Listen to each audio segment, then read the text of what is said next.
主係一對年輕夫妻，經歷人生中第一次置業，希望能夠擁有一個夢想中愛的居所。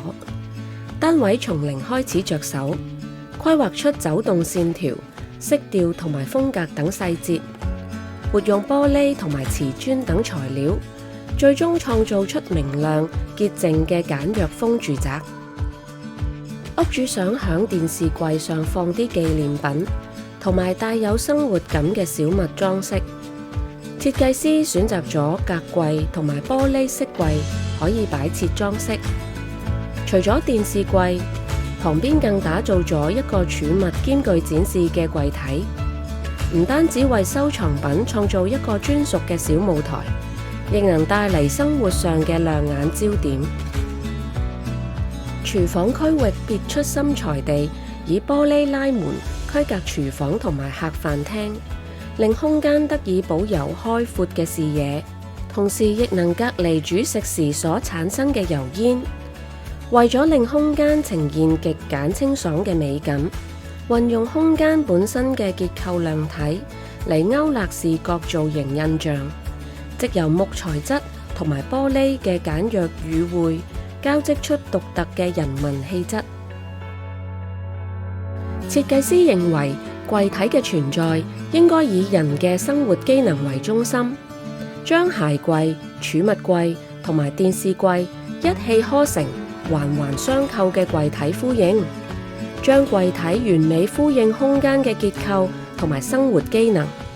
鞋櫃除咗收納功能之外，同時亦具有展示以及修飾空間結構嘅效果。廚房以雙排打造，一邊係主食區，另一邊係準備區。雖然空間為狹長型，但多咗轉身嘅空間，相對其他廚房擁有大量嘅收納機能，能擺放各種料理機器。家中有兩人同時下廚都十分流暢，啱啱好一人準備材料，一人煮食，非常方便。女屋主有好多化妝工具，梳妝台安排響衣櫃旁邊係最方便嘅，再利用鏡櫃同埋吊櫃做收納，可以將亂七八糟嘅化妝工具一次過整理。另外仲擁有大量嘅衣物收納需求，但空間本身嘅大細有限制，設計師利用其中兩面牆作為收納櫃嘅配置位置，藉由唔同層次嘅規劃，令牆面由上到下都可以係收納嘅空間，將空間嘅使用效率提升到最高。浴室內選用大理石紋瓷磚，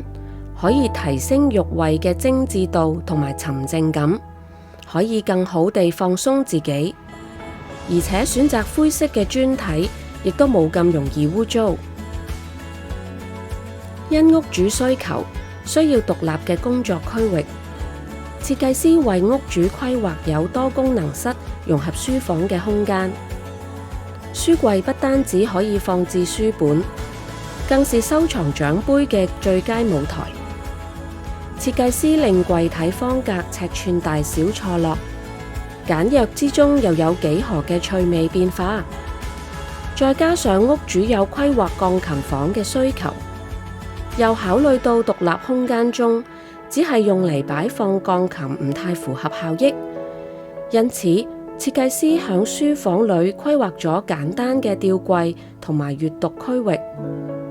吊櫃可以用嚟收納琴譜等文件資料，令琴房中都洋溢住書卷味。屋主有2個小朋友，而且已經係小學生，所以設計師設計咗雙層組合床，基本包含單人床、衣櫃、書櫃平台同埋一張書桌。L 型嘅規劃令空間充分運用。將玻璃門固定響2道牆之間，係一字型淋浴門最常見嘅設計，能規劃出方正而且完整嘅淋浴空間。透過玻璃門嘅防水條